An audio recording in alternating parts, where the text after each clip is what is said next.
ಸ್ವರೂಪನಾದ ನಮ್ಮ ತಂದೆಯಾದ ದೇವರೇ, ನಿಮ್ಮ ಪರಿಶುದ್ಧ ನಾಮಕ್ಕೆ ಸ್ತೋತ್ರವಾಗಲಿ. ಈಗ ಮತ್ತೊಂದು ಭಾನುವಾರವು ನಿಮ್ಮ ಸನ್ನಿಧಿಯಲ್ಲಿ ಕೂಡಿ ಬರುವ ಹಾಗೆಯೂ, ಕರ್ತನೆ ನಿಮ್ಮನ್ನು ಸ್ತುತಿಸುವ ಹಾಗೆಯೂ, ನಿಮ್ಮನ್ನು ಆರಾಧಿಸುವ ಹಾಗೆಯೂ, ನಿಮ್ಮನ್ನು ಘನಪಡಿಸುವ ಹಾಗೆಯೂ ದೇವರೇ ನೀ ಕೃಪೆ ನೀಡಿದಕ್ಕಾಗಿ ನಿಮಗೆ ಸ್ತೋತ್ರ. ಈ ದಿನದಲ್ಲಿಯೂ ದೇವರೇ ನೀವು ವಚನಗಳ ಮೂಲಕವಾಗಿ ನಮ್ಮೊಂದಿಗೆ ಮಾತಾಡು, ವಾಕ್ಯಗಳ ಮೂಲಕವಾಗಿ ನಮ್ಮೊಂದಿಗೆ ಮಾತಾಡು. ದೇವರೇ ನೀವು ಆಲೋಚನೆ ಕೊಡುವರಾಗಿರಲಿ. ದೇವರೇ ನೀವು ನಮ್ಮೊಂದಿಗೆ ಮಾತನಾಡುವರಾಗಿರಲಿ. ಸ್ವಪ್ನಗಳಲ್ಲಿ ಮಾತಾಡುವ ದೇವರೇ ಸ್ತೋತ್ರ, ಕನಸುಗಳಲ್ಲಿ ಮಾತಾಡುವ ದೇವರೇ ಸ್ತೋತ್ರ, ದರ್ಶನಗಳಲ್ಲಿ ಮಾತಾಡುವ ದೇವರೇ ಸ್ತೋತ್ರ, ಆತ್ಮದಲ್ಲಿ ಮಾತಾಡುವ ದೇವರೇ ಸ್ತೋತ್ರ. ನೀವು ವಚನದಲ್ಲಿಯೂ ಮಾತಾಡು ಸ್ವಾಮಿ, ವಾಕ್ಯಗಳಾಗಿ ನಮ್ಮೊಂದಿಗೆ ಮಾತಾಡು ಸ್ವಾಮಿ. ಈ ದಿನದಲ್ಲಿ ದೇವರೇ ನೀವು ನಮಗೆ ಕೊಟ್ಟಿರುವಂಥ ಆ ಸಂದೇಶಕ್ಕಾಗಿ ನಿಮಗೆ ಸ್ತೋತ್ರ ಸಲ್ಲಿಸುತ್ತೇನೆ. ಅದರದ ಆಲೋಚನೆಗಳನ್ನು ಸರಿಯಾಗಿ ತಿಳಿದು ಗ್ರಹಿಸಿ ಆ ವಾಕ್ಯದಲ್ಲಿ ನೆಲೆಗೊಂಡು ಬೇರೂರಿ ಬೆಳೆದು ನಿಮ್ಮ ಆಶೀರ್ವಾದಗಳಿಗೆ ಪಾತ್ರರಾಗುವಂತೆ ನಮ್ಮೆಲ್ಲರಿಗೂ ಸಹಾಯ ಮಾಡಲಿ. ನಿಮ್ಮ ದಾಸನಾದ ನನ್ನನ್ನು ಕೂಡ ಈ ಪ್ರಿಯ ಮಕ್ಕಳಿಗಾಗಿ ಪ್ರಯೋಜನವುಳ್ಳದ ಪಾತ್ರೆಯಾಗಿ ಒಂದು ಉಪಕರಣವಾಗಿ ಉಪಯೋಗಿಸಿಕೊಳ್ಳಬೇಕೆಂದು ಕೇಳಿಕೊಳ್ಳುತ್ತೇನೆ. ಕೂಡಿ ಬಂದ ಮಕ್ಕಳೆಲ್ಲರನ್ನು ಕರುಣಿಸು. ನಮ್ಮ ರಕ್ಷಕನೂ ಒಡೆಯನೂ ಆಗಿರುವ ಪ್ರಭು ಯೇಸು ಕ್ರಿಸ್ತನ ನಾಮದಲ್ಲಿ ಪ್ರಾರ್ಥಿಸುತ್ತೇನೆ, ಪರಲೋಕದ ತಂದೆಯಾದ ದೇವರೇ. ದೇವರಿಗೆ ಸ್ತೋತ್ರವಾಗಲಿ. ಇವತ್ತಿನ ಸಂದೇಶಕ್ಕಾಗಿ ಇಬ್ರಿಯ ಪತ್ರಿಕೆ 3ನೇ ಅಧ್ಯಾಯ 14ನೇ ವಾಕ್ಯ ನಾವು ಓದಿಕೊಳ್ಳೋಣ. ಇಬ್ರಿಯ ಪತ್ರಿಕೆ 3ನೇ ಅಧ್ಯಾಯ 14ನೇ ವಾಕ್ಯ. ಮೊದಲಿಂದಿರುವ ಭರವಸವನ್ನು ಅಂತ್ಯದವರೆಗೂ ದೃಢವಾಗಿ ಹಿಡಿದುಕೊಳ್ಳುವ ಪಕ್ಷಕ್ಕೆ ಕ್ರಿಸ್ತನಲ್ಲಿ ಪಾಲುಗಾರರಾಗಿದ್ದೇವಲ್ಲ. ಹಾಲೆಲೂಯಾ. ಇವತ್ತಿನ ಸಂದೇಶ ಕ್ರಿಸ್ತನಲ್ಲಿ ಪಾಲುಗಾರರಾಗಿರುವುದು. ಪಕ್ಕದಲ್ಲಿರುವವರಿಗೆ ಕೈ ಕೊಟ್ಟು ಹೇಳಿ, ಕ್ರಿಸ್ತನಲ್ಲಿ ಪಾಲುಗಾರರು ನಾವು.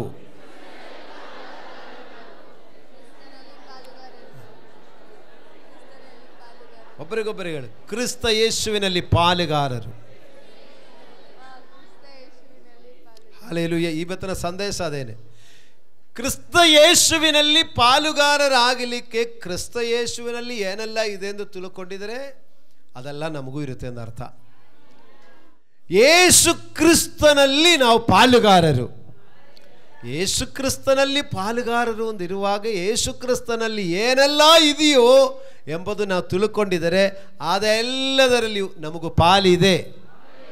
ಹಾಲೆಲೂಯಾ.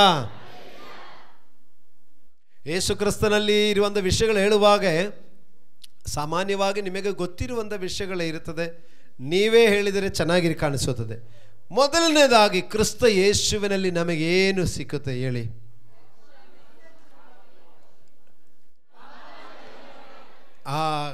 ಯೇಸು ಕ್ರಿಸ್ತನಲ್ಲಿ ಮೊದಲನೇದಾಗಿ ನಮಗೆ ಸಿಕ್ಕುವಂಥದ್ದು ಪಾಪ ಪರಿಹಾರ, ಪಾಪ ಕ್ಷಮಾಪಣೆ. 1 ತಿಮೋತಿ 1:15 ವಾಕ್ಯ ನಮಗೆ ಎಲ್ಲರಿಗೂ ಗೊತ್ತಿರಬಹುದು. ಕ್ರಿಸ್ತ ಯೇಸು ಪಾಪಿಗಳನ್ನು ರಕ್ಷಿಸಲಿಕ್ಕೆ ಈ ಲೋಕಕ್ಕೆ ಬಂದಿದೆ ಎಂಬ ಮಾತು ನಂಬತಕ್ಕದಾಗಿಯೂ ಸರ್ವಾಂಗೀಕಾರಕ್ಕೆ ಯೋಗ್ಯವಾಗಿಯೂ ಅದೇ. ಹಾಲೆಲೂಯಾ. ಹಾಗಾದರೆ ಯೇಸು ಕ್ರಿಸ್ತನಲ್ಲಿ ಮೊದಲನೇದಾಗಿ ಇರುವುದು ಪಾಪ ಕ್ಷಮಾಪಣೆ ಇದೆ. ಆ ಕ್ರಿಸ್ತ ಯೇಸುವಿನಲ್ಲಿರುವ ಪಾಪ ಕ್ಷಮಾಪಣೆಗೆ ನಾವು ಪಾಲುಗಾರರೇ. ಹಾಲೆಲೂಯಾ. ಒಂದು ವೇಳೆ ನೀವು ಯೋಚನೆ ಮಾಡಬಹುದು, ಪಾಪ ಕ್ಷಮಿಸಿದರೆ ನಮಗೆ ಏನು ಲಾಭ ಅಂದಿರಬಹುದು. ನಿಮ್ಮ ಹಿಂದಿನ ಕಾಲಗಳು ಸ್ವಲ್ಪ ಯೋಚನೆ ಮಾಡಿ ನೋಡಿ. ನಾವು ಪಾಪ ಮಾಡುವ ಕಾಲಗಳಲ್ಲಿ, ಪಾಪ ಮಾಡಿಕೊಂಡಿರುವಂಥ ಸಂದರ್ಭಗಳಲ್ಲಿ ನಮ್ಮ ಒಳಗಡೆ ಒಂದು ಸಮಾಧಾನ ಇರಲ್ಲ. ನಾವು ಹೊರಗಡೆ ಚೆನ್ನಾಗಿದೆ ಎಂದು ತೋರಿಸ್ಬೋದು, ಹೊರಗಡೆ ನಾನು ಗ್ರೇಟು ಅಂತ ತೋರಿಸ್ಬೋದು, ಆದರೂ ಒಳಗಡೆ ಒಂದು ನಿಜವಾದ ಸಮಾಧಾನ ಇರಲ್ಲ. ಒಳಗಡೆ ಮನಸ್ಸಾಕ್ಷಿ ಪೀಡಿಸ್ತಾ ಇರ್ತದೆ. ನಾನು ಮಾಡಿದ್ದು ಸರಿಯಲ್ಲ, ನಾನು ಮಾತಾಡಿದ್ದು ಸರಿಯಾಗಿಲ್ಲ, ನಾನು ಈ ರೀತಿ ನಡ್ಕೊಂಡಿದ್ದು ಸರಿಯಾಗಿಲ್ಲ ಎಂಬುದನ್ನು ಒಳಗಡೆ ಪೀಡಿಸ್ತಾ ಇರ್ತದೆ. ಆದರೆ ಹೊರಗಡೆ ಹೇಳುವುದಿಲ್ಲ ಅಷ್ಟೇ. ಹಾಲೆಲೂಯಾ. ಆದರೆ ಯೇಸು ಕ್ರಿಸ್ತನಲ್ಲಿ ನಮಗೆ ಪಾಪ ಕ್ಷಮಾಪಣೆ ಸಿಕ್ಕಿದ ಮೇಲೆ ನಾವು ಹೊರಗಡೆಯೂ ಒಳಗಡೆಯೂ ಸಮಾಧಾನವುಳ್ಳವರಾಗಿದೆ. ಅದು ಕ್ರಿಸ್ತ ಯೇಸುವಿನಲ್ಲಿ ನಮಗೆ ಸಿಕ್ಕುವಂಥ ಪಾಲಾಗಿದೆ. ಹಾಲೆಲೂಯಾ. ಒಂದು ಸ್ಟೋರಿ ನಿಮಗೆ ಹೇಳಲಿಕ್ಕೆ ಇಷ್ಟಪಡ್ತೇನೆ. ಒಂದು ಸ್ಟೋರಿ. ಒಂದು ಮನೆಯಲ್ಲಿ ಅಕ್ಕ ತಮ್ಮ ಇಬ್ಬರಿದ್ದರು. ಅಕ್ಕ ಒಬ್ಬರು, ತಮ್ಮ ಒಬ್ಬರಿದ್ದರು. ಒಂದು ದಿವಸ ಅಪ್ಪ ಅಮ್ಮವರು ಕೆಲಸಕ್ಕೆ ಹೋಗುವಾಗ ಈ ತಮ್ಮ ಏನು ಮಾಡಿದೆ ಅಂದರೆ, ಆ ಒಂದು ಕೋಳಿಯನ್ನು ಕಲ್ಲೇಸಿ ಹೊಡೆದು ಕೋಳಿ ಮರಿಯನ್ನು ಸಾಯಿಸಿಬಿಟ್ಟಿತ್ತು.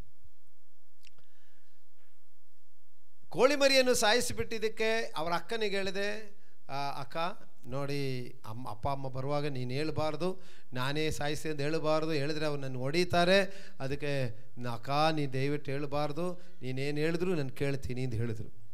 ಸರಿ ಆಯಿತು, ನಾನು ಹೇಳಲ್ಲ, ನೀ ಹೆದರ್ಕೊಳ್ಬೇಡ, ನಾನು ಹೇಳಲ್ಲ ಅಂತ ಹೇಳಿದ್ರು. ಆವತ್ತು ಸಂಜೆ ಅಪ್ಪ ಅಮ್ಮ ಬಂದರು. ಈ ಅಕ್ಕ ಕೋಳಿ ಮರಿ ವಿಚಾರ ಕೇಳಿದೆ, ನಮಗೂ ಗೊತ್ತೇ ಇಲ್ಲ, ಅದು ಏನಾಗೋಯ್ತು ಅಂತ ಗೊತ್ತಿಲ್ಲ, ಎಲ್ಲೋಯ್ತು ಅಂತ ಗೊತ್ತಿಲ್ಲ ಅಂತ ಹೇಳಿಬಿಟ್ರು. ತಮ್ಮನು ಹೇಳಿದ್ರು, ಅಕ್ಕನೂ ಹೇಳಿದ್ರು. ಸರಿ ಅಂತ ಹೇಳಿದ್ರು. ಅಕ್ಕನಿಗೆ ಕೆಲಸ ಮಾಡುವಲಿಕ್ಕೆ ಅಡಿಗೆ ಮಾಡಿದ ಪಾತ್ರೆ ಎಲ್ಲ ಒರೆಸಬೇಕು ಅಂತ ಅಮ್ಮ ಹೇಳಿಕೊಂಡು ಹೋಗಿದ್ದಾರೆ. ಆವಾಗ ತಮ್ಮನಿಗೆ ಹೇಳಿದೆ, ನೋಡು ಈಗ ಪಾತ್ರೆ ಉಜ್ಜಬೇಕು, ನೆಲ ಒರೆಸಬೇಕು, ನೋಡಿ ನೀನು ಕೆಲಸ ಮಾಡಬೇಕು ಅಂತ ಹೇಳಿದ್ರು. ನಾನೇನು ಮಾಡಲ್ಲ, ನೀನೇ ತಾನೇ ಮಾಡೋದು, ನಿನಗೆ ಒಪ್ಪಿಸ್ಕೊಂಡು ಹೋಗಿದೆ, ನೀನೇ ಮಾಡಬೇಕು. ನೋಡಿ ಕೋಳಿ ಮರಿ ಬಂದರೆ ಹೇಳ್ಬಿಡ್ತೀನಿ ನೋಡ್ಕೋ ಅಂತ ಹೇಳಿದ್ರು. ಆವಾಗ ಅವನು ಕೋಳಿ ಮರಿ ಸಾಯಿಸಿದ ಭಯಕ್ಕೆ ಏನು ಹೇಳಿದ್ರು, ಸರಿ ಆಯಿತು ಅಂತ ಹೇಳ್ಕೊಂಡು ಎಲ್ಲ ಕೆಲಸನೇ ಮಾಡಿದ್ರು. ನೆಲ ಒರೆಸೋದು, ಕಸ ಗುಡಿಸೋದು, ಪಾತ್ರೆ ತೊಳೆಯೋದು, ಅಕ್ಕ ಸುಮ್ಮನೆ ಇದ್ದು ಬಿಡೋದು, ಎಲ್ಲ ಕೆಲಸವನ್ನ ಕಡೆ ಮಾಡಿಸೋದು. ಇವನಿಗೆ ಬೇಜಾರಾಯಿತು, ಅಯ್ಯೋ ಮಾರಿ ಹೋಯ್ತಲ್ಲ ಅಂದ. ಸರಿ ಇನ್ನೊಂದು ದಿವಸ ಆಯಿತು, ಮಾರನೇ ದಿವಸನೂ ಇದೇ ಕೆಲಸ. ಏನಾದರೂ ಅಕ್ಕ ಕೇಳಿಲ್ಲ ಅಂದರೆ ಹೇಳೋದು ಕೋಳಿ ಮರಿ. ಇದು ಕೇಳುವಾಗಲೇ ಅವನಿಗೆ ಭಯ ಆಗೋಯ್ತು. ಇದೀಗ ಸುಮಾರು ದಿವಸ ಈ ರೀತಿ ಆಗುವಾಗ ಇವನೇ ಮಾರಿಸಿಕೊಂಡು ಈಗೆಲ್ಲ ಕೆಲಸಗಳು ಮಾಡಿಸಿರುವಾಗ ಒಂದು ದಿವಸ ಅವನು ಬಂದು ಇದೀ ಥರ ಮುಂದಕ್ಕೆ ಹೋದರೆ ಸರಿ ಬರಲ್ಲ. ಅವನೊಂದು ದಿವಸ ಅವರ ಅಮ್ಮನಿಗೆ ಹೇಳಿದೆ, ಅಮ್ಮ ಆ ಕೋಳಿ ಮರಿ ಕಥೆ ಹೇಳಿದೆಯಲ್ಲ, ಆ ಕೋಳಿ ಮರಿ ನಾನೇ ಕಲ್ಲೇಸಿದೆ, ಅದು ಸತ್ತೋಯ್ತು ಅಮ್ಮ, ನನ್ನಿಂದಲೇ ಕೋಳಿ ಮರಿ ಸತ್ತೋಯ್ತು, ನನ್ನ ಬೈಕೊಂಡ್ಬೇಡಮ್ಮ, ಹೊಡಿಬೇಡಮ್ಮ ಅಂತ ಹೇಳಿಬಿಟ್ರು. ಹೌದಾ, ಸರಿ ಆವತ್ತೇ ಮಾತು ಹೇಳ್ಬೋದಾಯ್ತಲ್ಲ, ನೀನು ಹೊಡಿತೀರಿ ಅಂತ ಹೇಳ್ಕೊಂಡು ಬಡಿತೀರಿ ಅಂತ ಹೇಳ್ಕೊಂಡು ನಾನು ಹೇಳಿಲ್ಲಮ್ಮ ಅಂತ ಹೇಳಿದ್ರು. ಸರಿ ಅಪ್ಪನಿಗೆ ಹೇಳಮ್ಮ, ನಾ ಅಪ್ಪನ ಹೊಡಿಬಾರ್ದಮ್ಮ, ನೀನು ಬಂದು ಹೇಳಮ್ಮ ಅಂತ ಹೇಳ್ಕೊಂಡು ಅಮ್ಮನಿಗೆ ಹೇಳಿದೆ. ಅಮ್ಮನ ಸಪೋರ್ಟಲ್ಲಿ ಹೋಗಿ ಅಪ್ಪನಿಗೂ ಹೇಳಿದೆ. ಸರಿ ಆಯಿತು, ಹಂಗಾರೆ ಆವತ್ತು ಹೇಳ್ಬೋದಾಯ್ತಲ್ಲ ಅಂತ ಅಪ್ಪನು ಹೇಳಿದೆ. ಏನು ಹೊಡೆದಿಲ್ಲ ಬಡ್ದಿಲ್ಲ. ಮಾರನೇ ದಿವಸ ಮತ್ತೆ ಕೆಲಸ ಮಾಡಲಿಕ್ಕೆ ಹೇಳುವಾಗ ಅಕ್ಕನ ಹೇಳಿದು, ಪಾತ್ರೆ ಉಜ್ಜಬೇಕು, ನೀನು ಮಾಡೋದು ಹೇಳಿದ್ರು. ಕೋಳಿ ಮರಿ ಅಂತ ಹೇಳುವಾಗ, ಕೋಳಿ ಮರಿ, ನೀನು ಹೋಗಿ ಹೇಳು ಅಷ್ಟೇ ಅಂತ ಹೇಳ್ಬಿಟ್ರು.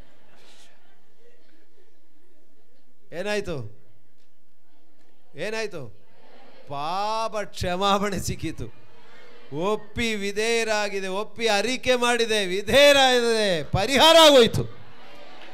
ನಾನು ಮತ್ತು ನೀವು ಹಿಂದಿನ ಕಾಲದಲ್ಲಿ ನಮ್ಮಲ್ಲಿ ಬಂದಿರುವ ಪಾಪಗಳು ನಮ್ಮನ್ನು ಅಸಮಾಧಾನದಲ್ಲಿಯೂ ನಮ್ಮನ್ನು ನಿರಾಶೆಯಲ್ಲಿ ಇಟ್ಟಿರುವಾಗ ಯೇಸು ಕ್ರಿಸ್ತನೆಂಬ ಒಳ್ಳೆಯ ತಂದೆಯ ಬಳಿಯಲ್ಲಿ ನಮ್ಮ ಪಾಪಗಳು ಒಪ್ಪಿ ವಿಧೇಯರಾಗಿ ಅರಿಕೆ ಮಾಡಿದ್ರಿಂದ ಬಿಡುಗಡೆ ಹೊಂದಿಕೊಂಡಿದೆ. ಇವತ್ತು ಯಾರಾದರೂ ಇನ್ನೂ ಯಾವುದಾದರೂ ಪಾಪಕೃತ್ಯಗಳಲ್ಲಿ ಇದ್ದುಕೊಂಡು ಇನ್ನೂ ಒಳಗಡೆ ಪೀಡಿಸ್ತಾ ಇದ್ದಿದ್ದರೆ ಇವತ್ತು ನಿಮಗೆ ಚಾನ್ಸು.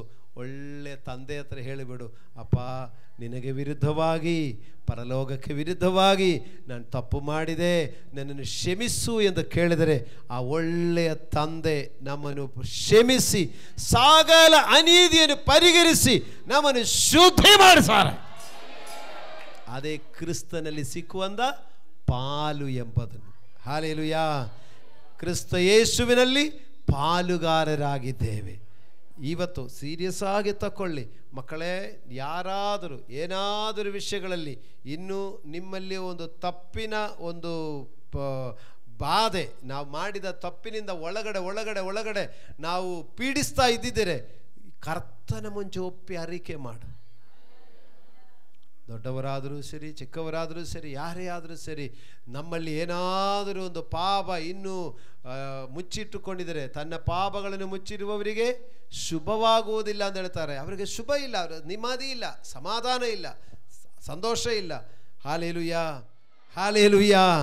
ದೇವರಿಗೆ ಸ್ತೋತ್ರವಾಗಲಿ. ಅದರಿಂದ ಪ್ರಿಯ ದೇವರ ಮಕ್ಕಳಿರ, ನಾವು ದೇವರಿಗೆ ಒಪ್ಪಿಸಿಕೊಡು, ನಮಗೆ ನೆಮ್ಮದಿ ಸಿಕ್ಕುತ್ತದೆ, ಬಿಡುಗಡೆ ಸಿಕ್ಕುತ್ತದೆ.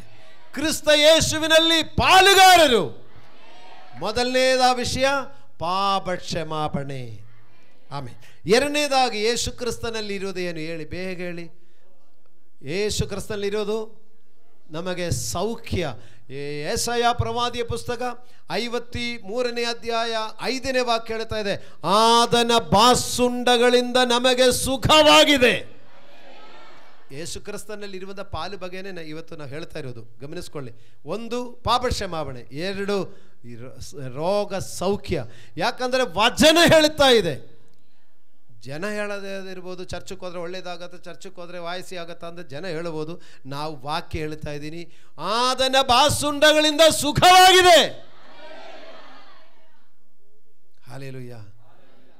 ಅದರಿಂದ ಪ್ರಿಯ ದೇವರ ಮಕ್ಕಳಿಗೆ ನಮ್ಮ ಕರ್ತನು ಆತನ ಬಾಸುಂಡಗಳಿಂದ ಅವರು ಸೌಖ್ಯ ಕೊಡುವನಾಗಿದ್ದಾರೆ. ಇವತ್ತು ಕೂಡ ಯಾರಾದರೂ ಇದರ ಮಧ್ಯದಲ್ಲಿ ರೋಗಿಗಳಾಗಿದ್ದರೆ ಆತನ ಬಾಸುಂಡಗಳಿಂದ ನಿಮಗೆ ಸೌಖ್ಯವಿದೆ. ಕರ್ತನೇ, ನಾನು ನಂಬುತ್ತೇನೆ, ಕ್ರಿಸ್ತನಲ್ಲಿ ಪಾಲುಗಾರರಾಗಲಿಕ್ಕಾಗಿ ನಾನು ನಂಬುತ್ತೇನೆ, ನನ್ನಲ್ಲಿರುವಂಥ ರೋಗದ ವಿಷಯಗಳಲ್ಲಿ ನನಗೆ ಸೌಖ್ಯವಾಗಬೇಕು. ಹಲ್ಲೆಲೂಯ. ಯಾಕೋಬ ಅಪೊಸ್ತಲನ ಪತ್ರಿಕೆಯಲ್ಲಿ ಕೂಡ ಹೇಳ್ತಾ ಇದ್ದಾರೆ, ನಿಮ್ಮಲ್ಲಿ ಒಬ್ಬನು ಅಸ್ವಸ್ಥನಾಗಿದ್ದರೆ ಸಭೆಯ ಹಿರಿಯರನ್ನು ಮನೆಗೆ ಕರೆ ಕಳುಹಿಸಲಿ, ಕರ್ತನ ಹೆಸರಿನಲ್ಲಿ ಅವರಿಗೆ ಎಣ್ಣೆ ಹಚ್ಚಿ ಪ್ರಾರ್ಥಿಸಿರಿ. ನಂಬಿಕೆಯಿಂದ ಮಾಡಿದ ಪ್ರಾರ್ಥನೆ ರೋಗಿಯನ್ನು ಸ್ವಸ್ಥ ಮಾಡೋದು. ಅಂದರೆ ರೋಗ ಸೌಖ್ಯ ಎಂಬುದು ಕ್ರಿಸ್ತ ಯೇಸುವಿನಲ್ಲಿ ಬಂದ ನಮಗೆ ಬಂದ ಪಾಲಾಗಿದೆ. ಇಲ್ಲ ಹಣೆ ಬರ ಅಂತ ಹೇಳಿಕೊಂಡು ರೋಗದಲ್ಲೇ ಮುಂದಕ್ಕೆ ಹೋಗಲಿಕ್ಕೆ ನೀವು ಬಿಟ್ಟು ಕೊಡಬೇಡ. ಯಾರಾದರೂ ಇಲ್ಲ ಈ ಕಾಯಿಲೆ ವಾಸಿ ಆಗಲ್ಲ, ಇದು ಹಿಂಗೆ ಇರುತ್ತೆ ಅಂತ ಯಾರಾದರೂ ಹೇಳುವರಾಗಿದ್ರೆ ಇವತ್ತು ಹೇಳು, ಯೇಸು ಕ್ರಿಸ್ತನಲ್ಲಿ ಬಂದ ಪಾಲಾಗಿದೆ ರೋಗ ಸೌಖ್ಯ ಎಂಬುದು. ಆತನ ಬಾಸುಂಡಗಳಿಂದ ಸುಖವಾಗಿದೆ. ಹೇಳಿ, ಆತನ ಬಾಸುಂಡಗಳಿಂದ, ಯೇಸು ಕ್ರಿಸ್ತನ ಬಾಸುಂಡಗಳಿಂದ ನಾನು ಸುಖವಾಗಿದ್ದೇನೆ. ಹಲ್ಲೆಲೂಯಾ. ಕ್ರಿಸ್ತ ಯೇಸುವಿನಲ್ಲಿ ಸೌಖ್ಯವಿದೆ, ಕ್ರಿಸ್ತ ಯೇಸುವಿನಲ್ಲಿ ಬಿಡುಗಡೆ ಇದೆ, ಕ್ರಿಸ್ತ ಯೇಸುವಿನಲ್ಲಿ ಸ್ವಸ್ಥತೆ ಇದೆ. ಇದು ನಮಗೇನಾಗಿದೆ? ಪಾಲಾಗಿದೆ. ನೋಡಿ, ಯೇಸು ಕ್ರಿಸ್ತನಲ್ಲಿರೋ ಪಾಲು ಬಗ್ಗೆ ಹೇಳಿಕೊಂಡು ಬರೋದು. ಒಂದು, ಪಾಪ ಕ್ಷಮಾಪಣೆ, ಅದರಿಂದ ಬರುವಂಥ ಸಮಾಧಾನ. ಎರಡು, ರೋಗ ಸೌಖ್ಯ, ಅದರಿಂದ ಬರುವಂಥ ಸಂತೋಷ.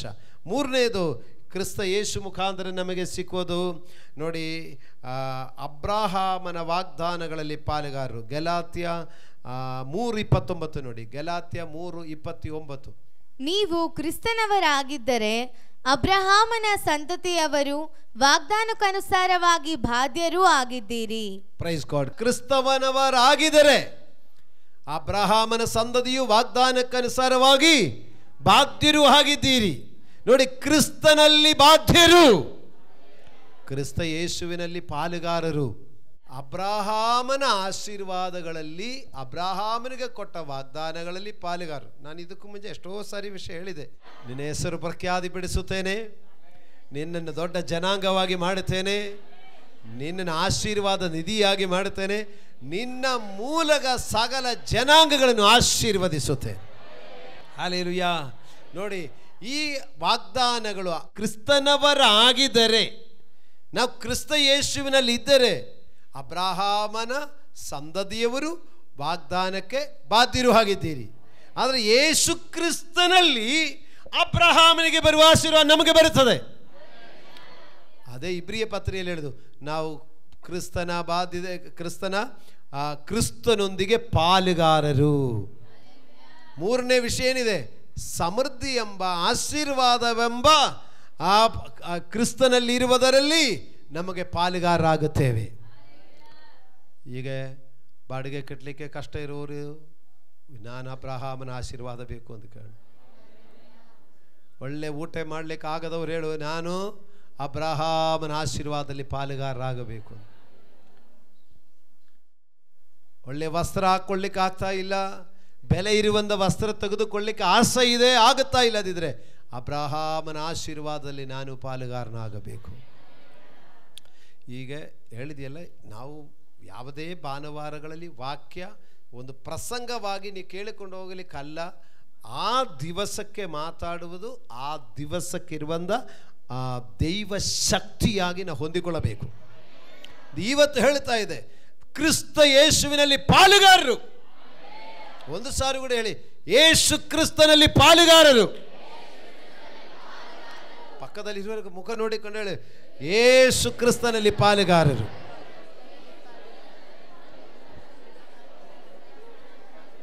ಒಂದು ಪಾಪ ಕ್ಷಮಾಪಣೆಯಲ್ಲಿ ಪಾಲುಗಾರರು, ಅದರಿಂದಲೇ ಬರುವಂಥ ಸಂತೋಷಕ್ಕೆ ಪಾಲುಗಾರರು. 2, ರೋಗ ಸೌಖ್ಯಕ್ಕೆ ಪಾಲುಗಾರರು. ಯೇಸು ಕ್ರಿಸ್ತನ ಬಾಸುಂಡಗಳಿಂದ ನಾವು ಸೌಖ್ಯ ಹೊಂದುವವರು. 3ನೇದು, ಅಬ್ರಹಾಮನ ವಾಗ್ದಾನಕ್ಕೆ ಪಾಲುಗಾರರು. ಬಿಡಬಾರದು. ಇದು ವಾಗ್ದಾನವಾಗಿ ಒಂದು ಶಬ್ದವಾಗಿ ಕಿವಿಯಲ್ಲಿ ಹೋಗಿದರೆ ಸಾಲದು. ಈ ವಾಗ್ದಾನ ನನಗೆ ಬೇಕು. ಅಬ್ರಹಾಮನ ವಾಗ್ದಾನಕ್ಕೆ ಕ್ರಿಸ್ತ ಯೇಸುವಿನಲ್ಲಿ ನಾನು ಪಾಲುಗಾರನು. ಹಳೆಯ ಒಡಂಬಡಿಕೆಯಲ್ಲಿ ಆಗಿದ್ರೆ ಅಬ್ರಹಾಮನ ಆಶೀರ್ವಾದ ನಮ್ಗೆ ಸಿಗ್ತಾ ಇರಲಿಲ್ಲ, ಅದು ಅಬ್ರಹಾಮನಿಗೆ ಮಾತ್ರ ಇತ್ತು. ಆದರೆ ಹೊಸ ಒಡಂಬಡಿಕೆಯಲ್ಲಿ ಕ್ರಿಸ್ತ ಯೇಸು ಮೂಲಕ ಆ ಅಬ್ರಹಾಮನ ಆಶೀರ್ವಾದ ನಮಗೂ ಸಿಗ್ತಾ ಇದೆ. ನಾವು ಅಬ್ರಹಾಮನ ಆಶೀರ್ವಾದಕ್ಕೆ ಪಾಲುಗಾರರು. ಈಗ ಯಾವ ಯಾವ ವಿಷಯಗಳಲ್ಲಿ ನಿಮಗೆ ಕೊರತೆ ಇದೆಯೋ ನೀವು ಅರಿಕೆ ಮಾಡು. ಹೌದು, ನಾನು ಅಬ್ರಹಾಮನ ಆಶೀರ್ವಾದಕ್ಕೆ ಪಾಲುಗಾರರಾಗಬೇಕು ಸ್ವಾಮಿ, ಅದಕ್ಕೆ ಸಹಾಯ ಮಾಡಿ ಎಂದು ಕೇಳಿಕೊಳ್ಳಿ. ಓಕೆ, 4 ವಿಷಯ ಹೇಳಿದರು. 5ನೇದು ಎಫೆಸ್ಯ 2:10 ನೋಡಿ. ನಾವು ಆತನ ನಿರ್ಮಾಣ, ಸತ್ಕಾರ್ಯಗಳನ್ನು ಮಾಡುವುದಕ್ಕಾಗಿಯೇ ಕ್ರಿಸ್ತ ಯೇಸುವಿನಲ್ಲಿ ಸೃಷ್ಟಿಸಲ್ಪಟ್ಟೆವು. ಹಾಗಾದ್ರೆ ಕ್ರಿಸ್ತನಲ್ಲಿ ಪಾಲುಗಾರು ಅಂತ ಹೇಳಿದ್ರೆ ಸತ್ಕಾರ್ಯಗಳು ಮಾಡಲಿಕ್ಕೆ ನಾವು ಪಾಲುಗಾರರೇ. ಒಂದು ವಾಕ್ಯ ಕೂಡ ಅದಕ್ಕೆ ಸೇರಿ ಹೇಳ್ತೀನಿ. ಅಪೊಸ್ತಲರ ಕೃತ್ಯಗಳು 10:32 ನೋಡಿ. ಅಪೊಸ್ತಲರ ಕೃತ್ಯಗಳು 10:32.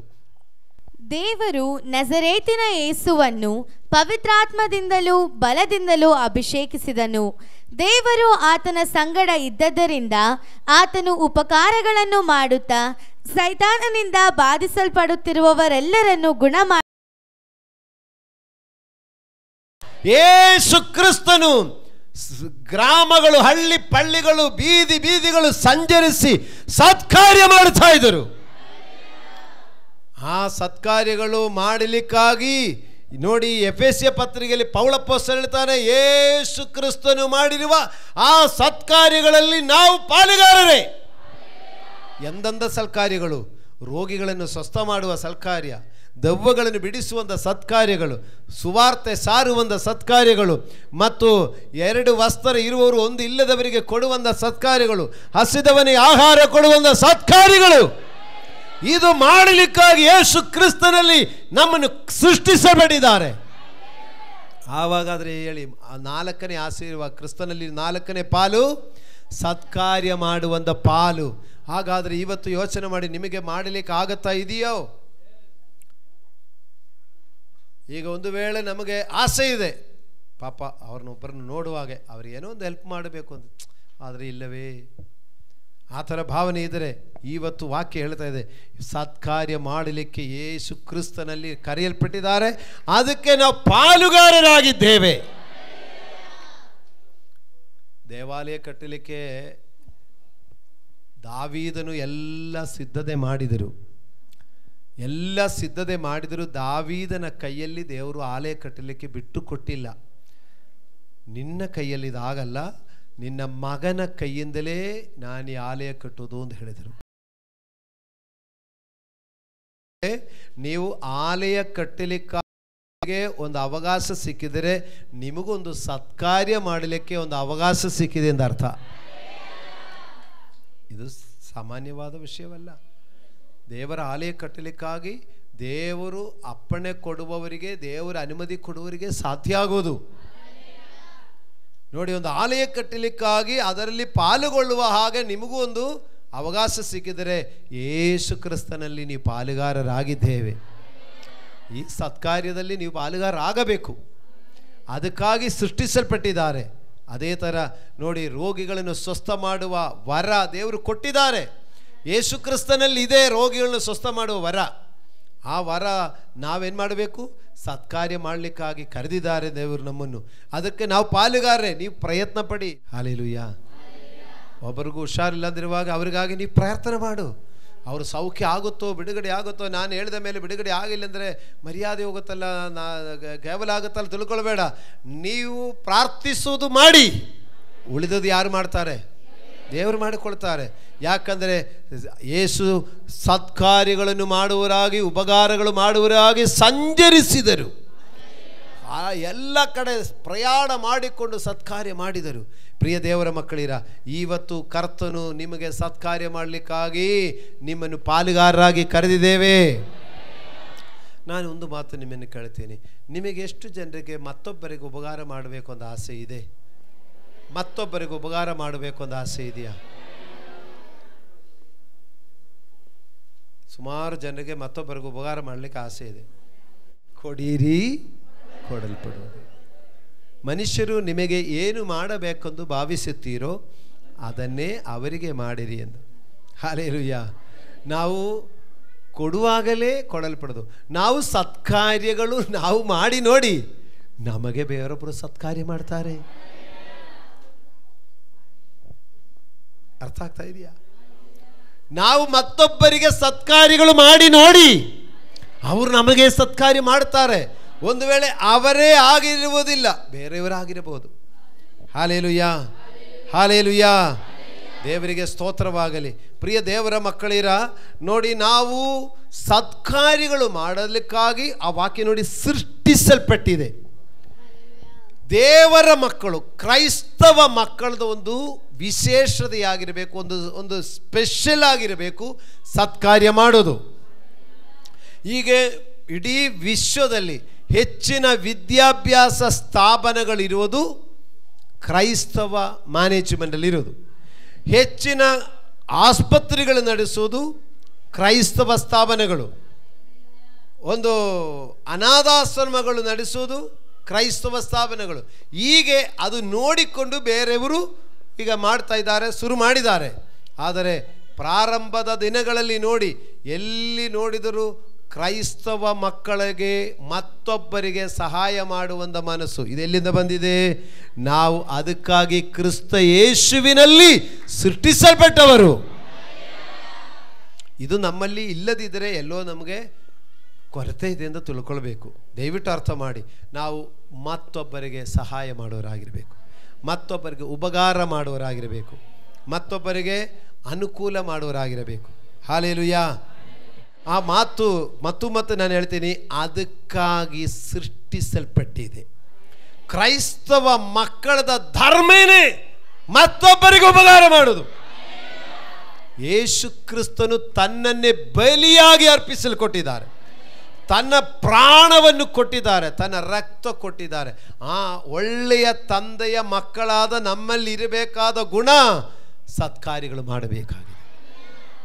ಎಲ್ಲರಿಗೂ ತಮಗಿರುವುದನ್ನು ಇಲ್ಲದಿರುವವರಿಗೆ ಹಂಚಿಕೊಡುವಂಥ ಗುಣ ನಮಗಿರಬೇಕು. ನಮಗಿದೆ ಇರುವುದು ಮತ್ತೊಬ್ಬರಿಗೆ ಇಲ್ಲದಿರುವವರಿಗೆ ಹಂಚಿಕೊಡುವಂಥ ಗುಣ ನಮ್ಮಲ್ಲಿ ಇರಬೇಕು. ಹಲ್ಲೆಲೂಯಾ. ಕ್ರಿಸ್ತ ಯೇಸುವಿನಲ್ಲಿ ಪಾಲುಗಾರರು. 4 ವಿಷಯ ಹೇಳಿದೆ, ಒಂದು ಸರಿ ಹೇಳ್ತೀರಾ? 1, ಪಾಪ ಕ್ಷಮಾಪಣೆಯು ಅದರಿಂದ ಬರುವಂಥ ಸಂತೋಷವು. 2, ರೋಗ ಸೌಖ್ಯವು ಅದರಿಂದ ಬರುವಂಥ ಆರೋಗ್ಯವು.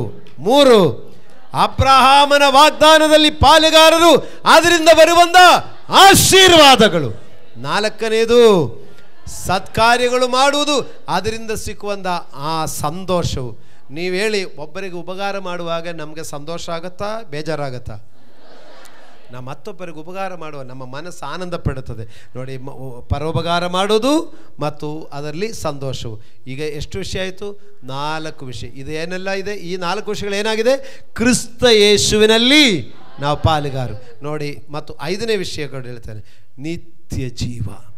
ಯೇಸು ಕ್ರಿಸ್ತನಲ್ಲಿ ನಮಗೆ ಸಿಕ್ಕಲಿಕ್ಕಿರುವಂಥ ಎಲ್ಲದಕ್ಕಿಂತ ದೊಡ್ಡ ಒಂದು ಪಾಲು ಏನೆಂದರೆ ನಿತ್ಯ ಜೀವ. ಯೋಹಾನನ ಸುವಾರ್ತೆ 14ನೇ ಅಧ್ಯಾಯ 1, 2, 3 ವಾಕ್ಯಗಳಲ್ಲಿದೆ, ನಾನು ನಿಮಗೆ ಸ್ಥಳವನ್ನು ಸಿದ್ಧಪಡಿಸಲಿಕ್ಕೆ ಹೋಗುತ್ತೇನೆ. ಫಸ್ಟ್ ಹೇಳಿದ 1ನೇ ವಾಕ್ಯದ, ನಿಮ್ಮ ಹೃದಯವು ಕಳವಳಗೊಳ್ಳದಿರಲಿ, ದೇವರಲ್ಲಿ ನಂಬಿರಿ, ನನ್ನನ್ನು ನಂಬಿರಿ. ನನ್ನ ತಂದೆಯ ಬಳಿಯಲ್ಲಿ ಬಹಳ ಬಿಡಾರಗಳಿದೆ, ಇಲ್ಲದಿದ್ದರೆ ನಾನು ನಿಮಗೆ ಹೇಳುತ್ತಿದ್ದೇನು. ನಾನು ನಿಮಗೆ ಸ್ಥಳವನ್ನು ಸಿದ್ಧಪಡಿಸಲಿಕ್ಕೆ ಹೋಗುತ್ತೇನೆ. ನಾನು ಹೋಗಿ ನಿಮಗೆ ಸ್ಥಳವನ್ನು ಸಿದ್ಧಪಡಿಸಿದ ಮೇಲೆ ತಿರುಗಿ ಬಂದು ನಿಮ್ಮನ್ನು ಕರೆದುಕೊಂಡು ಹೋಗುತ್ತೇನೆ. ಯಾಕಂದರೆ ನಾನಿರುವ ಸ್ಥಳದಲ್ಲಿ ನೀವು ಸಹ ಇರಬೇಕು. ಎಲ್ಲದಕ್ಕಿಂತ ದೊಡ್ಡ ಪಾಲು ಏನಂದ್ರೆ ಕ್ರಿಸ್ತ ಯೇಸು ಇರುವಂಥ ಜೊತೆಯಲ್ಲಿ ಇರುವಂಥ ಪಾಲು. ಎಂಥ ದೊಡ್ಡ ಸೌಭಾಗ್ಯ ನೋಡಿ ಪ್ರಿಯ ಮಕ್ಕಳೇ. ನಾವು ನೋಡಿ, ಈಗ ಸಿಸ್ಟರ್ಗೆ ಅವರ ಮನೆಯಲ್ಲಿ ಬೈದಿದೆ, ಚರ್ಚಕ್ಕೆ ಹೋಗೋದ್ರ ಬಗ್ಗೆ ಗಲಾಟೆ ಮಾಡಿದೆ ಅಂತ ಹೇಳಿದ್ರೆ, ಈ ತ್ಯಾಗಗಳಿಗೆ, ಈ ಸಹನೆಗಳಿಗೆ, ಈ ಕಷ್ಟಗಳಿಗೆ ನಮಗೆ ಸಿಕ್ಕುವ ದೊಡ್ಡ ಪ್ರತಿಫಲ ಏನೆಂದರೆ ಯೇಸು ಕ್ರಿಸ್ತನ ಜೊತೆಯಲ್ಲಿ ಇರುವಂಥ ಮಹಾಭಾಗ್ಯವನ್ನು ನೋಡಿ. ಸ್ವಾಮಿ ಹೇಳಿದೆ, ನಾನಿರುವ ಸ್ಥಳದಲ್ಲಿ ನೀವಿರುವುದು, ನನ್ನ ಜೊತೆಯಲ್ಲಿ ಇರುವವರು ಅಂತ ಹೇಳಿದ್ದಾರೆ. ಹಾಲೆಲೂಯಾ. ಇದರೊಂದಿಗೆ ವಾಕ್ಯ ರೋಮರು 6:23 ವಾಕ್ಯ, ರೋಮಾಪತ್ರಿಕೆ 6:23 ಎಲ್ಲರಿಗೂ ಗೊತ್ತಿರಬೇಕು ಆ ವಾಕ್ಯ. ಪಾಪ ಕೊಡುವ ಸಂಬಳ ಮರಣ, ದೇವರ ಉಚಿತಾರ್ಥ ವರವು ಕ್ರಿಸ್ತ ಯೇಸುವಿನಲ್ಲಿ ನಿತ್ಯ ಜೀವ. ಈ ವಾಕ್ಯ ಬಾಯ್ಪಾಡ ಮಾಡಬೇಕು. ಯೇಸು ಕ್ರಿಸ್ತನಲ್ಲಿ ಸಿಕ್ಕುವ ದೊಡ್ಡ ಪಾಲು ಎಂಬುದು ನಿತ್ಯ ಜೀವ. ಸ್ವಾಮಿ ಇರುವಂಥ ಸ್ವರ್ಗದಲ್ಲಿ ಇರುವಂಥ ಭಾಗ್ಯ. ಇನ್ನೂ ಎಷ್ಟೋ ವಿಷಯ ಹೇಳಲಿಕ್ಕಿದೆ, ಆದರೆ 5 ವಿಷಯ ನಾನು ಹೇಳಿದೆ. ಯೇಸು ಕ್ರಿಸ್ತನಲ್ಲಿ ಇರುವಂಥ ಪಾಲುಗಳು 5 ವಿಷಯಗಳು ಹೇಳಿದೆ. ಒಂದು ಸಾರಿ ಹೇಳ್ತೀರಾ? 1, ಪಾಪ ಕ್ಷಮಾಪಣೆಯು, ಅದರಿಂದ ಬರುವಂಥ ಸಂತೋಷವು. 2, ರೋಗ ಸೌಖ್ಯವು, ಅದರಿಂದ ಬರುವಂಥ ಆರೋಗ್ಯವು. 3, ಅಬ್ರಹಾಮನ ವಾಗ್ದಾನಗಳಲ್ಲಿ ಪಾಲುಗಾರರು, ಅದರಿಂದ ಬರುವಂಥ ಆಶೀರ್ವಾದವು. 4, ಸತ್ಕಾರ್ಯಗಳು ಮಾಡುವುದು, ಅದರಿಂದ ಬರುವಂಥ ಸಂತೋಷವು. 5, ನಿತ್ಯ ಜೀವವು, ಅದರಿಂದ ಕ್ರಿಸ್ತನೊಂದಿಗೆ ಇರುವಂಥ ಸಹವಾಸ. ಇವತ್ತು 5 ವಿಷಯ ಹೇಳಿದೆ. ಇಷ್ಟು ಮಾತ್ರ ಅಲ್ಲ, ಕ್ರಿಸ್ತನಲ್ಲಿ ನನಗಿದೆ, ಆದರೆ ಇವತ್ತು 5 ವಿಷಯ ಹೇಳಿದೆ. ಪ್ರಿಯ 3:14 ಓದಿದೆ. ಈ 5 ವಿಷಯಗಳ ಬಗ್ಗೆ ಇವತ್ತು ಹೇಳಿದರೆ, ನೀವು ಕ್ರಿಸ್ತ ಯೇಸುವಿನಲ್ಲಿ ಮೊದಲಿಟ್ಟಿರುವಂಥ ನಂಬಿಕೆಯನ್ನು, ಭರವಸೆಯನ್ನು ಅಂತ್ಯದವರೆಗೆ ಬಿಡದೆ ಹಿಡಿದುಕೊಳ್ಳುವ ಪಕ್ಷದಲ್ಲಿ ಈ 5 ವಿಧ ಆಶೀರ್ವಾದಗಳಿಗೂ ನೀ ಕ್ರಿಸ್ತನೊಂದಿಗೆ ಬಾಧ್ಯರಾಗಿದ್ದೀರಲ್ಲ. ಹಲ್ಲೆಲೂಯಾ.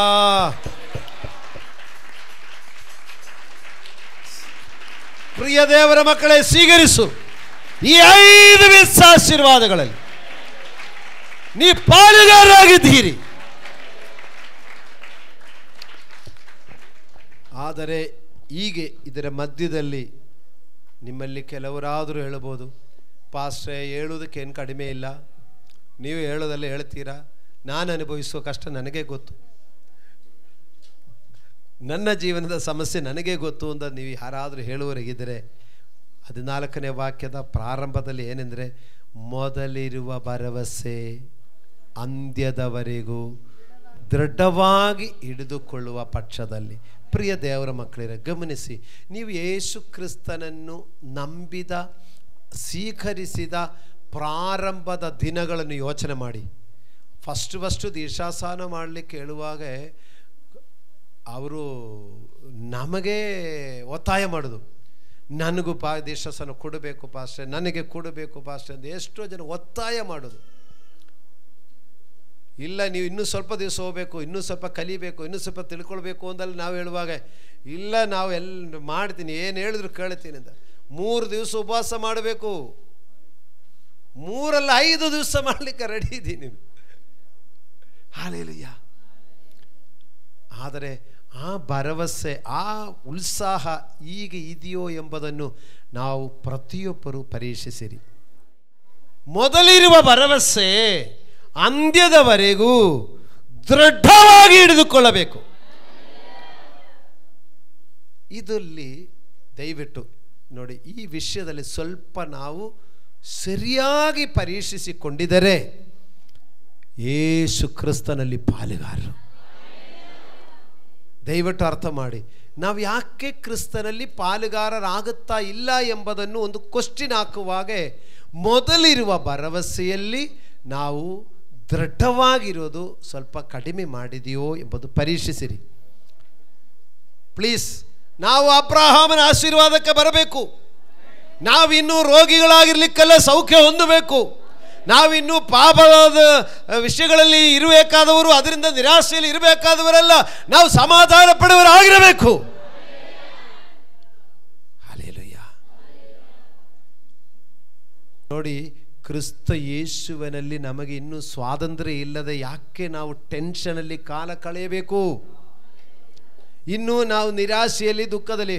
ಲೆಕ್ಕ ನೋಡಿದರೆ ಎಲ್ಲಿಗೆ ಹೋದರೆ ಚರ್ಚಕ್ಕೆ ಹೋಗ್ತೀರಾ, ಚೆನ್ನಾಗಾಗಿದೆಯಾ? ಇನ್ನೂ ಇಲ್ಲ. ಆವಾಗ ಜನ ಕೇಳ್ತಾರೆ, ನೀವು ಇಷ್ಟು ಕಾಲ ಚರ್ಚಕ್ಕೆ ಹೋಗಿದೆಯಲ್ಲ, ಏನು ಸಿಕ್ಕಿತ್ತು ನಿಮಗೆ? ಆವಾಗ ನಾನು ಅದೇ ಯೋಚನೆ ಮಾಡೋದು ಒಂದು ನೀವು ಉತ್ತರ ಕೊಡಬೇಕಾಗಿರುತ್ತದೆ. ಆದರೆ ಇವತ್ತು ದೇವರು ಹೇಳ್ತಾ ಇದ್ದಾರೆ, ಕ್ರಿಸ್ತ ಯೇಸುವಿನಲ್ಲಿ ಪಾಲುಗಾರರು. ಇದು ನಾವು ಆಗಲೇಬೇಕು. ಅಬ್ರಹಾಮನ ವಾಗ್ದಾನಕ್ಕೆ ನಾವು ಬಾಧ್ಯರು.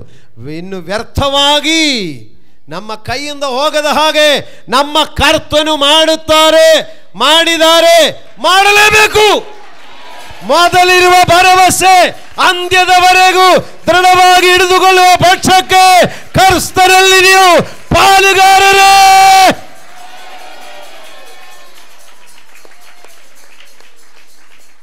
ಪ್ರಿಯ ದೇವರ ಮಕ್ಕಳು, ನಮಗೆ ನಷ್ಟಪಡಬೇಕಾದದ್ದು, ನಮ್ಮ ಕೈ ತಪ್ಪಿ ಹೋಗಬೇಕಾದದನ್ನು ಹೋಗದ ಹಾಗೆ ಕ್ರಿಸ್ತ ಯೇಸುವಿನ ಮೂಲಕ ನಮಗೆ ಬಾಧ್ಯರಾಗಿ ಮಾಡ್ತಾರೆ ಎಂದ. ಅದಕ್ಕೆ ಸಾಕ್ಷಿಯಲ್ಲಿ ಹೇಳ್ತಾ ಇರೋದು. ನಂದೇನೋ ದೊಡ್ಡದೊಂದು ಹೇಳಲಿಕ್ಕಲ್ಲ, ಸಾಕ್ಷಿಯಾಗಿ ಹೇಳ್ತಿರೋದು. ಪ್ರಿಯ ಮಕ್ಕಳೇ, ನಾವೇನು ಮಾಡಬೇಕು? ಮೊದಲಿರುವ ಭರವಸೆ ಅಂತ್ಯ ತರಗಿಡುಕೊಳ್ಳಿರಿ. ಆ ಪ್ರಾರಂಭದ ದಿನಗಳಲ್ಲಿ ಇರುವಂಥ ದೇವರ ಮೇಲಿರುವ ಭಕ್ತಿ ಇದೆಯಲ್ಲ, ಆ ಪ್ರಾರಂಭದ ದಿನಗಳಲ್ಲಿರುವಂಥ ಪ್ರಾರ್ಥನೆ, ಆ ಆರಾಧನೆಗೆ ಓಡೋಡಿ ಬರುವುದು, ಆ ಆರಾಧನೆ ಮಾಡುವುದು. ಆವತ್ತು ಸಂಗೋಜ ಇಲ್ಲದೆ ಕೈ ಎತ್ತಿ ಆರಾಧನೆ ಮಾಡೋದು, ಸಂಗೋಜ ಇಲ್ಲದೆ ಚಪ್ಪಾಳೆ ಹೊಡೆಯೋದು, ಆವತ್ತು ಎಷ್ಟು ಶಬ್ದವಾಗಿ ಆರಾಧನೆ ಮಾಡೋದು. ಆ ಮೊದಲಿರುವ ಭರವಸೆ ಈಗಲೂ ಇರಲಿ. ನೀ ಕ್ರಿಸ್ತ ಯೇಸುವಿನಲ್ಲಿ ಪಾಲುಗಾರರಾಗಿರ್ತೀರ ಮಕ್ಕಳೇ. ನಾವು ಸ್ವಲ್ಪ ಹಿಂದಕ್ಕೆ ಹೋಗಿದ್ದೇನೆ ಹೊರತು ದೇವರು ಯಾವತ್ತೂ ದೂರ ಹೋಗಿಲ್ಲ. ನಾವು ಸ್ವಲ್ಪ ಎಲ್ಲ ಆಗ್ತಾ ಇರುವಾಗ ನಮಗೇನೆಂದರೆ ಚಪ್ಪಾಳೆ ಹೊಡೆಯಲಿಕ್ಕೆ ಸ್ವಲ್ಪ ನಾಚಿಕೆ. ನಾನಿದ್ದುಕೊಂಡು ಚಪ್ಪಾಳೆ ಹೊಡೆದ್ರೆ ಮರ್ಯಾದೆ ಹೋಗ್ಬಿಡ್ತದ? ನಾನು ಜೋರಾಗಿ ಬಾಯಿ ತೆರೆದು ಮಾತಾಡಿದರೆ ಏನಪ್ಪ ಇವನು ಬಾಯಿ ಬಡ್ಕೊಳ್ತಾರೆ, ಯಾರಾದರೂ ಹೇಳಿಬಿಡ್ತಾರೋ ಅಂತ ನಾವೇ ಸ್ವಲ್ಪ ಸಂಗೋಜಕ್ಕೆ. ಆದರೆ ಇವತ್ತು ಹೇಳ್ತಾ ಇದ್ದೀನಿ, ನೀ ಮೊದಲಿರುವ ಭರವಸೆ ಇನ್ನು ದೃಢವಾಗಿ ಹಿಡಿದುಕೊಂಡು ಮಾಡುತ್ತಾ ಇರು. ನೀ ಕ್ರಿಸ್ತನಲ್ಲಿ ಪಾಲುಗಾರರಾಗಿರುತ್ತೇವೆ. ದೇವರಿಗೆ ಸ್ತೋತ್ರ. ಅದರ ಮೇಲೆ ಇಬ್ರಿಯ 3ನೇ ಅಧ್ಯಾಯ 14ನೇ ವಾಕ್ಯ ನಾವು ಓದಿರೋದು. ಅದರದ 13ನೇ ವಾಕ್ಯ ನೋಡಿ. ನಿಮ್ಮಲ್ಲಿ ಒಬ್ಬರಾದರೂ ಪಾಪದಿಂದ ಮೋಸ ಹೋಗಿ ಕಠಿಣರಾಗದಂತೆ ಈ ಹೊತ್ತು ಎಂಬ ಕಾಲವು ಇರುವ ತನಕ ಪ್ರತಿನಿತ್ಯವೂ ಒಬ್ಬರನ್ನೊಬ್ಬರು ಎಚ್ಚರಿಸಿರಿ. ಹಾಲೆಲೂಯಾ. ಈ ಹೇಳಿದ ವಿಷಯಗಳಲ್ಲಿ ಕ್ರಿಸ್ತ ಯೇಸುವಿನಲ್ಲಿ ಪಾಲುಗಾರರಾಗಿ, ಕ್ರಿಸ್ತ ಯೇಸುವಿನೊಂದಿಗೆ ನೀವು ಆಶೀರ್ವದಿಸಲ್ಪಟ್ಟು ಪಾಪ ಕ್ಷಮಾಪಣೆ ಹೊಂದಿ, ರೋಗ ಸೌಖ್ಯ ಹೊಂದಿ, ನೀವು ಆಶೀರ್ವದಿಸಲ್ಪಟ್ಟು ನಿತ್ಯ ಜೀವಕ್ಕೆ ಬಾಧ್ಯರಾಗಿ ನೀವು ಸತ್ಕ್ರಿಯೆಗಳು ಮಾಡುವವರಾಗಿರಬೇಕೆಂಬ ಈ ಕ್ರಿಸ್ತನ ಆಶೀರ್ವಾದಕ್ಕೆ ಪಾಲುಗಾರರಾಗಿರಬೇಕಾದ ವಿಷಯದಲ್ಲಿ ಮೋಸ ಹೋಗದೆ ಅವರವರು ಎಚ್ಚರಿಕೆಯಾಗಿರಿ. ಮೋಸ ಹೋಗದವರು ಮೋಸ ಹೋಗುವವರಿಗೆ ಒಬ್ಬರನ್ನೊಬ್ಬರು ಎಚ್ಚರಿಸಿರಿ. ಪ್ಲೀಸ್ ದಯವಿಟ್ಟು ಅರ್ಥ ಮಾಡಿರಿ. 5 ವಿಧ ಆಶೀರ್ವಾದಗಳ ಬಗ್ಗೆ ಹೇಳಿದೆ. ಕ್ರಿಸ್ತ ಯೇಸುವಿನಲ್ಲಿ ಇದೆಲ್ಲದಕ್ಕೂ ನಾವು ಬಾಧ್ಯರಾಗಿದ್ದೇವೆ. ಆದರೂ ಕೆಲವು ನಮಗೆ ಕೈ ತಪ್ಪುತ್ತಾ ಇದ್ದಿದ್ದರೆ ಎಲ್ಲೋ ನಮ್ಮನ್ನು ಮೋಸಗೊಳಿಸುವ ದುಷ್ಟನ ಕ್ರಿಯೆಗಳು ಇರುತ್ತದೆ. ಅದು ಈಗ ಆ ವಾಕ್ಯ ನೋಡಿ, ಮೋಸಗೊಳಿಸದೆ ಎಚ್ಚರವಾಗಿರಿ ಮತ್ತು ಎಚ್ಚರಪಡಿಸಿರಿ. ಅವರವರೇ ಎಚ್ಚರವಾಗಿರು. ಇನ್ನು ಒಬ್ಬರಿಗೆ ಎಚ್ಚರ ಆಗ್ತಾ ಇಲ್ಲದಿದ್ದರೆ ಅದು ಒಬ್ಬರಿಗೆ ಗೊತ್ತಾಗುವಾಗ ಇನ್ನೊಬ್ಬರು ಏನು ಮಾಡಬೇಕು? ಎಚ್ಚರಿಸಿರಿ. ಅರ್ಥ ಆಗ್ತಾ ಇದೆಯಾ? ಇನ್ನು ಒಬ್ಬರು ನೋಡಿ, ಈಗ ರೂಟ್ ಸರಿಯಲ್ಲ, ನೀ ಪ್ರೇಯರ್ಗೆ ಕಡಿಮೆ ಆಗ್ತಾ ಇದೆ, ನೀ ಉಪವಾಸ ಪ್ರೇಯರ್ಗೆ ಬರ್ತಾ ಇಲ್ಲ, ನೀ ಬೈಬಲ್ ಕ್ಲಾಸಿಗೆ ಕಾಣಿಸ್ತಾ ಇಲ್ಲ, ಮೊದಲಿರುವ ಪ್ರಾರ್ಥನೆ ಕಡಿಮೆ ಆಗ್ತಾ ಇದೆ ಅಂದ ನಿಮ್ಮಲ್ಲಿ ಒಬ್ಬರು ಎಚ್ಚರಿಸಬೇಕು ಅಂದೆ. ಇದೊಂದು ಸತ್ಕಾರ್ಯ. ಮೋಸ ಹೋಗಲಿಕ್ಕೆ ಮುಂಚೆ ಎಚ್ಚರಿಸೋದು. ವಯಸ್ಸು ಮಕ್ಕಳಿಗೆ ಪದೇ ಪದೇ ಹೇಳುವಾಗ, ವಯಸ್ಸು ಮಕ್ಕಳೆಲ್ಲ ಕೆಟ್ಟವರಾಗಿದ್ದಕ್ಕಲ್ಲ, ಅವರು ಜಾರಿ ಹೋಗಲಿಕ್ಕೆ ಸಾಧ್ಯತೆ ಇರುವುದರಿಂದ ಹೇಳ್ತಾ ಇರೋದು, ಬಿದ್ದು ಹೋಗಲಿಕ್ಕೆ ಚಾನ್ಸ್ ಇರುವುದರಿಂದ ಹೇಳ್ತಾ ಇರೋದು. ನಮ್ಮನ್ನು ಮೋಸಗೊಳಿಸುವುದು ಯಾರು? ನಾಡೋದು ಹೇಳಿ ಮುಗಿಸ್ತೇನೆ. ಈ 2 ಕೊರಿಂಥ್ಯ 11:3 ಯಾರು ನಮ್ಮನ್ನು ಮೋಸಗೊಳಿಸೋದು ಗೊತ್ತಾ? ಆದರೆ ಹೇಗೆ ಹವ್ವಳು ಸರ್ಪದ ಕುಯುಕ್ತಿಗೆ ಒಳಬಿದ್ದು ಮೋಸ ಹೋದಳೋ, ಹಾಗೆಯೇ ನಿಮ್ಮ ಮನಸ್ಸು ಕ್ರಿಸ್ತನ ವಿಷಯದಲ್ಲಿರಬೇಕಾದ ಯಥಾರ್ಥತ್ವವನ್ನು ಪಾತಿವ್ರತ್ಯವನ್ನು ಬಿಟ್ಟು ಕೆಟ್ಟು ಹೋದಿತೆಂದು ನನಗೆ ಭಯವುಂಟು. ನೋಡಲ್ಲಿ ಮೋಸಗೊಳಿಸಿದ ಯಾರು? ಸರ್ಪವು ಕುಯುಕ್ತಿಯಿಂದ ಹವ್ವಳನ್ನು ಮೋಸಗೊಳಪಡಿಸಿದ ಹಾಗೆ. ಗಮನಿಸಿ ನೋಡಿ, ನಮಗೆ ನಾನು ಫಸ್ಟ್ ಹೇಳಿದ ಮರ್ತೋಬೇಡ, ಎಷ್ಟು ಆಶೀರ್ವಾದ ಹೇಳಿದೆ? ಈ 5 ಆಶೀರ್ವಾದಗಳಿಗೂ ಕ್ರಿಸ್ತನಲ್ಲಿ ನಾವು ಪಾಲಿಗಾರರೇ, ಎಲ್ಲರೂ ಪಾಲಿಗಾರರೇ. ನೀವು ಕ್ರಿಸ್ತನನ್ನು ನಂಬಿ ದೇವರ ಅಲ್ಲಿ ಸನ್ನಿ ಬಂದವರೆಲ್ಲರೂ, ಇದರಲ್ಲಿ ಯಾರು ಕಡಿಮೆ ಇಲ್ಲ, ಎಲ್ಲರಿಗೂ ದೇವರ ಆಶೀರ್ವಾದಕ್ಕೆ ಪಾಲುಗಾರರೇ. ಆದರೆ ಇದು ಅನುಭವಿಸಬಾರದು, ಇದು ಹೊಂದಿಕೊಳ್ಳಬಾರದು ಎಂಬ ಒಬ್ಬ ಮೋಸಗಾರನಿದ್ದಾನೆ. ಅವನು ಯಾರು? ಆ ದುಷ್ಟ ಸೈತಾನನು. ಆ ಸೈತಾನ್ ಏನು ಮಾಡಿದ್ದಾರೆ? ಏದನ್ ತೋಟದಲ್ಲಿ ದೇವರಿಗೂ ಆದಮು ಅವ್ವಳಿಗೂ ಹೊಂದಾವಣಿಕೆಯಲ್ಲಿರುವ ಅವರನ್ನು ಏನು ಮಾಡಿದ್ದಾರೆ? ಮಧ್ಯದಲ್ಲಿ ಪ್ರವೇಶಿಸಿ ಅವರನ್ನು ಬೇರೆ ಮಾಡಿಬಿಟ್ಟರು. ಗಮನಿಸಿ, ನಮ್ಮ ವಾಕ್ಯ ಏನಿದೆ? ಮೊದಲಿರುವ ಭರವಸೆ ಕೊನೆಯ ತನಕ ದೃಢವಾಗಿ ಹಿಡಿದುಕೊಳ್ಳು. ಮೊದಲಿರುವ ಭರವಸೆಯಲ್ಲಿ ನಾನು ಮತ್ತು ನೀವು ದೃಢವಾಗಿರಬಾರದೆಂಬುದಕ್ಕೆ ಪಿಶಾಚಿಗೂ ಯುಕ್ತಿ ಮಾಡು. ಈ ಭಾನುವಾರ ಕೂಡ ದುಡಿದ್ರೆ ಎಕ್ಸ್ಟ್ರಾ ಪೇಮೆಂಟ್ ಬರುತ್ತಲ್ಲ, ಇದು ಒಳ್ಳೇದೊಂದು. ಪವಿತ್ರಾತ್ಮನೇ ನೀವು ಒಳ್ಳೆ ಆಲೋಚನೆ ಕೊಟ್ಟಿದೆಯಲ್ಲ ಅಂತ ಹೇಳಬೇಡ. ಅದು ಪವಿತ್ರಾತ್ಮನಲ್ಲ ಹೇಳೋದು, ಅದು ದುರಾತ್ಮನೇ. ಇದು ನಿಮಗೆ ಮೋಸಗೊಳಿಸೋದು. ಏದನ್ ತೋಟದಲ್ಲಿ ಅವಳನ್ನು ಆದಮನ ಹತ್ರ ಹೋಗಿ ಸರ್ಪ ಕಣ್ಣು ಬಿಟ್ಟು ಕಾಯಿ ಬಿಟ್ಟು ಕೈ ಎತ್ತಿ ಹೆದರಿಸಿಕೊಂಡು ದೇವರನ್ನು ಬಿಟ್ಟು ಬಿಡ್ತೀರಾ ಅಂತ ಕೇಳಿದ್ರಾ? ಹೇಳಿ. ಏದನ್ ತೋಟದಲ್ಲಿ ಹಣ್ಣು ತಿಂತೀರಾ ಇಲ್ವಾ? ನಿಮ್ಮ ಮಕ್ಕಳಿಗೆ ಊಟ ತಿನ್ನಿಸೋದ್ರ ತಿಂತೀರಾ ಇಲ್ವಾ ಅಂತ ಹೇಳ್ಕೊಂಡು ಕೋಲೆತ್ಕೊಂಡು ಹಣ್ಣು ತಿನ್ನಿಸಿದ್ರಾ? ಏನು ಮಾಡಿದ್ದಾರೆ? ನೀ ತಿಂದರೆ ದೇವರ ಥರ ಆಗುತ್ತೆ ಅಂತ ಹೇಳಿಬಿಟ್ರು. ದೇವರ ಥರ ಆಗಿಬಿಡುತ್ತೆ ಅಂತ ಹೇಳಿಕೊಂಡು ಮೋಸಗೊಳಿಸು. ಆಮೇಲೆ ದೇವರ ಥರ ಆಯ್ತಾ? ಏನಾಯಿತು? ಅವರಿಗೆ ದೇವರ ಥರ ಅಂದರೆ ಮನುಷ್ಯನ ಥರ ಕೂಡ ಅಲ್ಲದೋಯ್ತು. ಅಲ್ಲಿ ತನಕ ಅವರಲ್ಲಿ ಮಹಿಮೆಯ ವಸ್ತ್ರವಿತ್ತು. ಈಗ ನೋಡಿದರೆ ಅಂಜೂರದ ಎಲೆ ಜೋಡಿಸಿಕೊಂಡು ಉಟ್ಕೊಂಡಿದೆ. ಈಗ ಚಂದನೇ ಹೋಯ್ತು. ಆವಾಗ ಒಂದೇ ಥರ ಕಾಣಿಸ್ತಾ ಇದ್ರು. ಆವಾಗ ಮಹಿಮೆಯ ವಸ್ತ್ರ ಇರೋದರಿಂದ ಅವರಿಗೆ ಬೆತ್ತಲೆಯಾಗಿದೆ ಅಂತ ನಾಚಿಗೇನೆ ಇರಲಿಲ್ಲ. ಈಗ ಅಂಜೂರದ ಮರ ಬೆಳಗ್ಗೆ ಒಳ್ಳೆಯ ಹಸಿ ಎಲೆ ಜೋಡಿಸಿ ಉಟ್ಕೊಂಡ್ರು. ಮಧ್ಯಾಹ್ನ ಆಗೋಷ್ಟಕ್ಕೆ ಏನಾಗ್ತಾಯಿದೆ? ಅದು ಬಾಡಿ ಹೋಗುವಾಗ ಅಲ್ಲಿ ತೂತಾಗ್ತಾಯಿದೆ. ಮತ್ತೆ ಇನ್ನೂ ಬೇರೆ ಮಾಡಬೇಕು. ದೇವರ ಥರ ಆಯ್ತಾ? ದೇವರ ಥರ ಆಯ್ತಾ? ಆದರೆ ಸೈತಾನ್ ಏನಿದೆ? ದೇವರ ಥರ ಆಗುತ್ತೆ ಅಂದ. ನೋಡಿ ಪ್ರಿಯ ದೇವರ ಮಕ್ಕಳಿರ, ನಾನು ಮತ್ತು ನೀವು ಈ ಜೀವ ಸ್ವರೂಪನಾದ ದೇವರ ಕಡೆಗೆ ಬರುವಾಗ ನಮ್ಮನ್ನು ಕರೆದಾದನು ನಂಬಿಗಸ್ತನಾಗಿ ನಮ್ಮನ್ನು ಆ ಕ್ರಿಸ್ತನೊಂದಿಗೆ ಪಾಲುಗಾರರಾಗಲಿಕ್ಕೆ ಕರೆದಿದ್ದಾರೆ.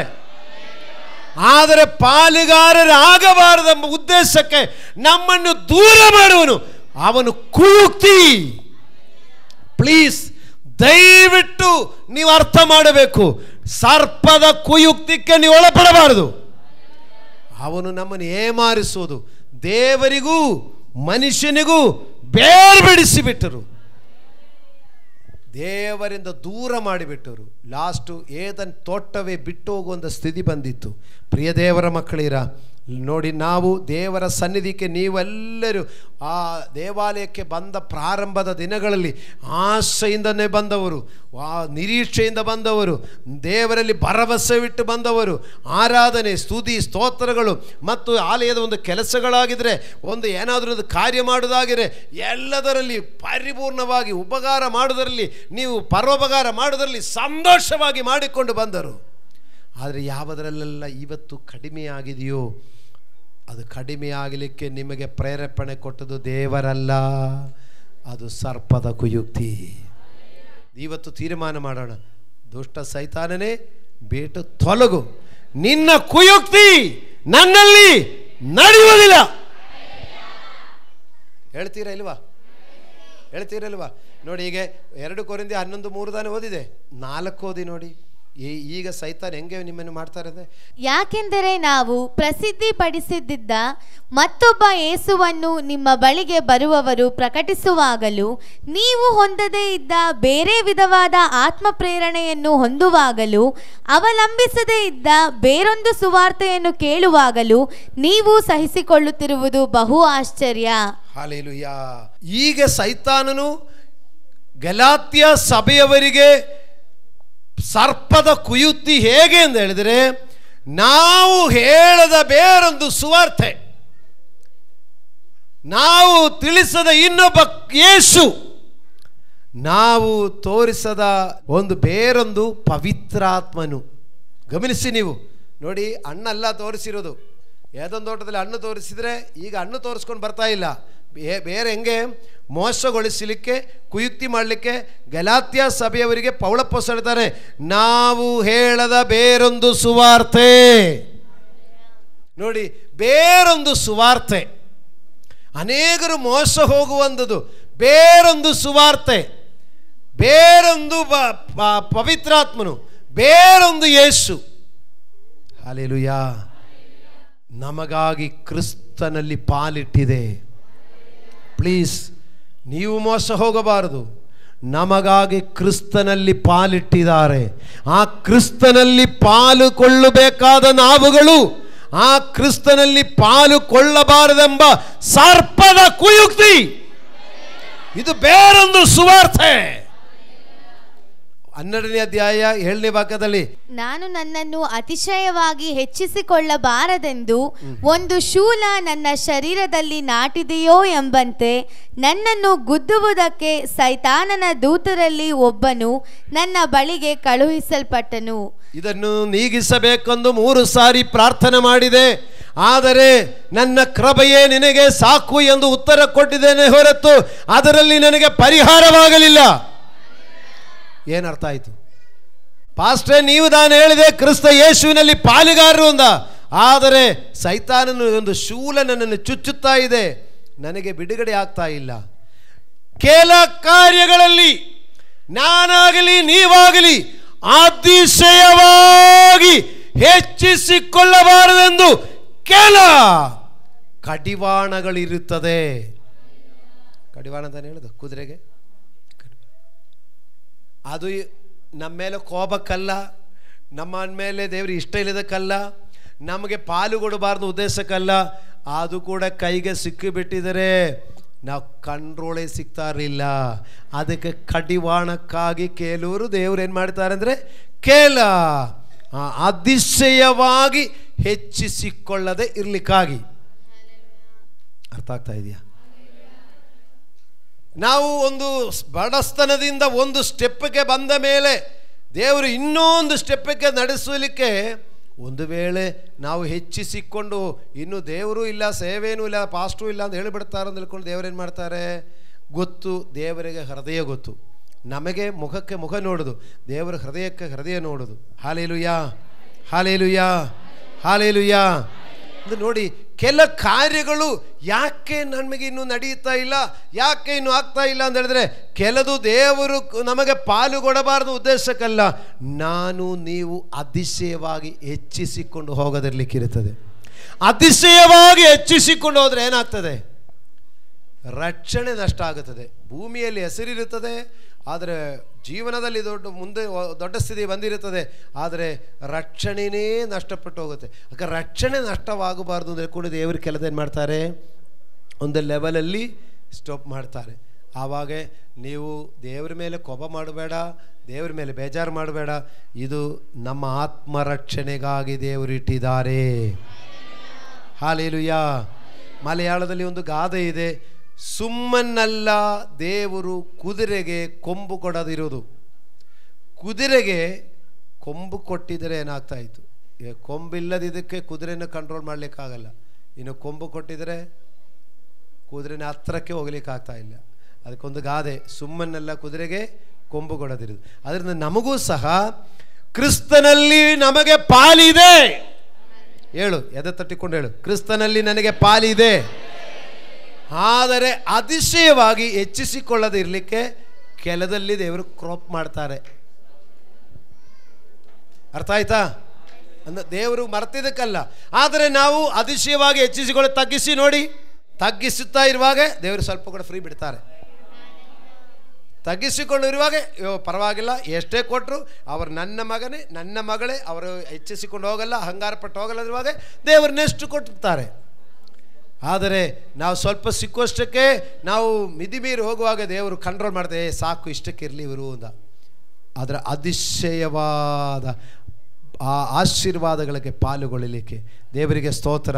ಇವತ್ತು ಒಪ್ಪಿಸಿಕೊಡೋಣ, ಸೈತಾನನ ಕುಯುಕ್ತಿಗೆ ನಾನು ಬಿಟ್ಟು ಕೊಡಬಾರದು. ನಿರ್ಧಾರ ಮಾಡ್ತೀರಾ? ನಿರ್ಧಾರ ಮಾಡ್ತೀರಾ? ಸೈತಾನನ ಕುಯುಕ್ತಿಗೆ ನಾನು ಬಿಟ್ಟು ಕೊಡಬಾರದು.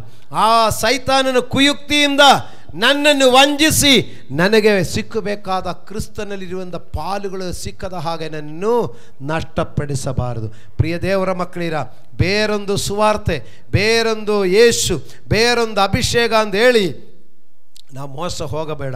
ನಿಮ್ಮನ್ನು ಕರೆದಾದ ನಂಬಿಗಸ್ತನು ಈ ಸ್ಥಳದಲ್ಲಿ ನೋಡಿ, ನಿಮ್ಮನ್ನು ಕರೆದಿದ್ದರೆ ಈ ಸ್ಥಳದಿಂದಲೇ ನಿಮಗೆ ಅಭಿವೃದ್ಧಿ ಇರುತ್ತದೆ. ಆದರೆ ಒಂದು ಮಾತು ಮರೆತೋಬೇಡ, ಮೊದಲಿರುವ ಭರವಸೆ, ಮೊದಲಿರುವ ಭರವಸೆ ಅಂತ್ಯದವರೆಗೆ ದೃಢವಾಗಿ ಹಿಡಿದುಕೊಳ್ಳಬೇಕು. ಸ್ವಲ್ಪ ಎಲ್ಲ ರೆಡಿ ಆದ ಮೇಲೆ ಕೆಲಸ ಪಾಸ್ಟೇ ನಿಲ್ಕೊಂಡು ಸಿಗ್ತಾನೇ ಇಲ್ಲ. ಅನೇಕರಿದ್ದಾರೆ, ಸಿಕ್ಕೋದಿಲ್ಲ.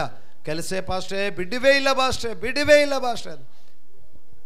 ದೇವರು ಹೇಳ್ತಾರೆ, ನೀ ಭರವಸೆ ಬಿಡಬಾರದು, ಮೊದಲಿರುವ ಭರವಸೆ ಬಿಡಬಾರದು. ಎಷ್ಟೇ ಕಷ್ಟ ಇದ್ರು, ಎಷ್ಟೇ ಕೆಲಸ ಇದ್ರು, ಎಷ್ಟೇ ಇದ್ದಿದ್ರು ಕರ್ತನ ಸನ್ನಿಧಿಯಲ್ಲಿ ಮೊದಲಿರುವಂಥ ಭರವಸೆ ದೃಢವಾಗಿ ಹಿಡಿದುಕೋ. ನಿನಗೊಂದು ಪಾಲಿದೆ. ಪಾಪ ಕ್ಷಮಾಪಣೆಯಿಂದ ಬರುವ ಸಂತೋಷ, ರೋಗ ಸೌಖ್ಯದಿಂದ ಬರುವಂಥ ಆರೋಗ್ಯ, ಅಬ್ರಹಾಮನ ವಾಗ್ದಾನಗಳಲ್ಲಿ ಬರುವಂಥ ಅಭಿವೃದ್ಧಿ, ನಿಮ್ಮ ಸತ್ಕಾರ್ಯಗಳು ಮಾಡಲಿಕ್ಕಿರುವಂಥ ಆಸೆ, ಅದರಿಂದ ಬರುವ ಆನಂದ ಮತ್ತು ನಿತ್ಯ ಜೀವದ ಸಂತೋಷ, ಅದು ನಿಮ್ಮನ್ನು ಕ್ರೈಸ್ತವ ಜೀವನದಲ್ಲಿ ಕ್ರಿಸ್ತನ ಸಾಕ್ಷಿಗಳಾಗಿ ಮಾರ್ಪಡಿಸುತ್ತಾರೆ. ನೀವು ಎಲ್ಲ ವಿಷಯಗಳಲ್ಲಿಯೂ ಕ್ರಿಸ್ತನಿಗೆ ಸಾಕ್ಷಿಗಳಾಗಿ, ಸಮಾಧಾನವುಳ್ಳ ಜೀವನ, ಸಂತೋಷವುಳ್ಳ ಜೀವನ, ನೆಮ್ಮದಿಯುಳ್ಳ ಜೀವನ, ತೃಪ್ತಿಯುಳ್ಳ ಜೀವನ, ಆರೋಗ್ಯವುಳ್ಳ ಜೀವನ, ಸಮಾಧಾನವುಳ್ಳ ಜೀವನ, ನಿತ್ಯ ಜೀವಕ್ಕಾಗಿರುವ ಜೀವನ, ಅದು ಕ್ರಿಸ್ತ ಜೀವನ, ಸಂತೋಷವುಳ್ಳ ಜೀವನ ನಡೆಸಿಕೊಳ್ಳಿಕ್ಕೆ ಸಹಾಯವಾಗುತ್ತೆ. ಹಲ್ಲೆಲೂಯಾ. ಎದ್ದು ನಿಂತುಕೊಳ್ಳೋಣ. ಅದರಿಂದ ಹೀಗೆ ದೇವರ ಆಲಯಕ್ಕೆ ನೀವು ಬರುವುದು, ದೇವರ ಆಲಯದಲ್ಲಿ ಆರಾಧಿಸುವುದು, ದೇವರ ಸನ್ನಿಧಿಯಲ್ಲಿ ಸಮಯ ಕಳೆಕೊಳ್ಳುವುದು, ಅದು ನಿಮಗೆ ಕಷ್ಟವಲ್ಲ, ಅದು ನಿಮಗೆ ಆನಂದ. ಇದರಿಂದಲೇ ಕ್ರಿಸ್ತನಲ್ಲಿ ನೀವು ಪಾಲುಗಾರರಾಗುತ್ತೇವೆ.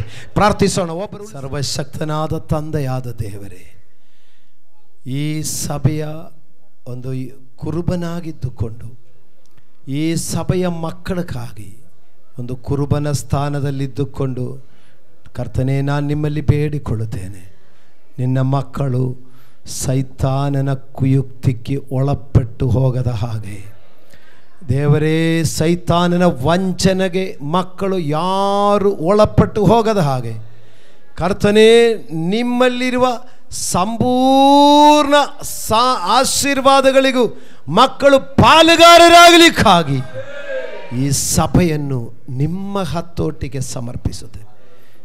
ಸ್ಪಷ್ಟವಾಗಿ ಮಾತನಾಡಿರುವ ಹಾಗೆ ಮತ್ತೆ ತಿರುಗಿ ಪಾಪಕ್ಕೆ ಬಿದ್ದು ಹೋಗಬೇಕಾದವರಲ್ಲ, ತಿರುಗಿ ಮತ್ತೆ ರೋಗಕ್ಕೆ ಬಿದ್ದು ಹೋಗಬೇಕಾದವರಲ್ಲ, ಮತ್ತೆ ಬಡಸ್ತನಕ್ಕೆ ಹೋಗಬೇಕಾದವರಲ್ಲ, ಮತ್ತೆ ಪರೋಪಕಾರ ಮಾಡಲಿಕ್ಕೆ ಅಪಕಾರ ಮಾಡುವರಾಗಲಿಕ್ಕೂ ಅಲ್ಲ, ಮತ್ತು ನಿತ್ಯ ಜೀವ ನಷ್ಟಪಡಿಸುವರು ಅಲ್ಲ. ಮೊದಲಿರುವ ಭರವಸೆಯನ್ನು ಅಂತ್ಯ ತನಕ ದೃಢವಾಗಿ ಹಿಡಿದುಕೊಂಡು ದಿನೇ ದಿನೇ ಕ್ರಿಸ್ತನಲ್ಲಿ ಎಲ್ಲ ವಿಷಯಗಳಲ್ಲಿಯೂ ಪಾಲುಗಾರರಾಗುವುದವರಾಗಿರಲಿ. ಇದರಲ್ಲಿ ಒಬ್ಬರು ಕೂಡ ಕೈ ಬಿಟ್ಟು ಹೋಗದಿರಲಿ, ಒಬ್ಬರು ಕೂಡ ಬೇರೊಂದು ಸುವಾರ್ತೆಗೆ, ಬೇರೊಂದು ಯೇಸುವಿಗೆ, ಬೇರೊಂದು ಅಭಿಷೇಕಕ್ಕೆ ಹೋಗಿ ಮೋಸ ಹೋಗದಿರಲಿ. ಎಲ್ಲವೂ ಇದರಲ್ಲಿದೆ. ನಾನು ಅತಿ ಹೆಚ್ಚಾಗಿ ಹೆಮ್ಮೆಪಟ್ಟು ಹೋಗದಿರಲಿಕ್ಕೆ ನನಗೆ ಕೆಲ ಶೂಲಗಳು ಇರಬಹುದು, ಆದರೆ ನಾನು ಹೆಚ್ಚಳ ಪಡದೆ ತಗ್ಗಿಸಿಕೊಡುವಾಗ ಆ ಶೂಲ ನನ್ನಿಂದ ತೆಗೆಯಲ್ಪಡುತ್ತದೆ.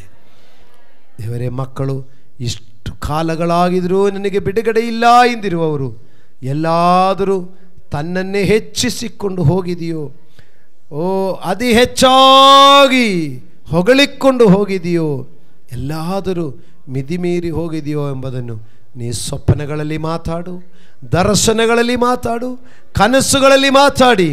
ದೇವರೇ, ಮಕ್ಕಳಿಗೊಂದಿಗೆ ನೀ ಮಾತಾಡು ಸ್ವಾಮಿ. ಮಕ್ಕಳಿಗೆ ಸ್ವಪ್ನಗಳಲ್ಲಿ ಮಾತಾಡು, ಕನಸುಗಳಲ್ಲಿ ಮಾತಾಡು, ದರ್ಶನಗಳಲ್ಲಿ ಮಾತಾಡು. ಸರ್ಪದ ಕುಯುಕ್ತಿಗೆ ಒಳಪಡದೆ ಎಲ್ಲ ಮಕ್ಕಳು ಎಚ್ಚರವಾಗಿರಲಿ. ಎಲ್ಲರೂ ಕ್ರಿಸ್ತನಲ್ಲಿ ಪಾಲುಗಾರರಾಗಲಿ. ಆ ಕೊನೆಯ ನಿತ್ಯ ಜೀವವೆಂಬ ಆ ದೊಡ್ಡ ಆಶೀರ್ವಾದದಲ್ಲಿ ನಾವೆಲ್ಲರೂ ಪಾಲುಗೊಳ್ಳುವಂತೆ ಸಹಾಯ ಮಾಡು ತಂದೆಯೇ. ನಿನ್ನ ಪಾದ ಸನ್ನಿಧಿಯಲ್ಲಿ ನಮ್ಮೆಲ್ಲರನ್ನು ಕೂಡ ತಗ್ಗಿಸಿಕೊಳ್ಳುತ್ತಾ ಯೇಸು ಕ್ರಿಸ್ತನ ನಾಮದಲ್ಲಿ ಪ್ರಾರ್ಥಿಸುತ್ತೇನೆ, ಪರಲೋಕದ ತಂದೆಯಾದ ದೇವರೇ, ಆಮೆನ್. ನಮ್ಮ ಪ್ರಾರ್ಥನೆ. ಪ್ರಿಯ ವೀಕ್ಷಕರೇ, ನೀವು ಹೊಂದಿದ ಆಶೀರ್ವಾದವನ್ನು ನಮ್ಮೊಂದಿಗೆ ಹಂಚಿಕೊಳ್ಳಿರಿ. ನೀವು ಸಂಪರ್ಕಿಸಬೇಕಾದ ಮೊಬೈಲ್ ಸಂಖ್ಯೆ 8217761567. ಹೆಚ್ಚಿನ ವಿಡಿಯೋಗಳಿಗಾಗಿ ನಮ್ಮ ಚಾನೆಲ್ ಅನ್ನು ಸಬ್ಸ್ಕ್ರೈಬ್ ಮಾಡಿಕೊಳ್ಳಿರಿ. ದೇವರು ತಾನೇ ನಿಮ್ಮೆಲ್ಲರನ್ನು ಆಶೀರ್ವದಿಸಲಿ.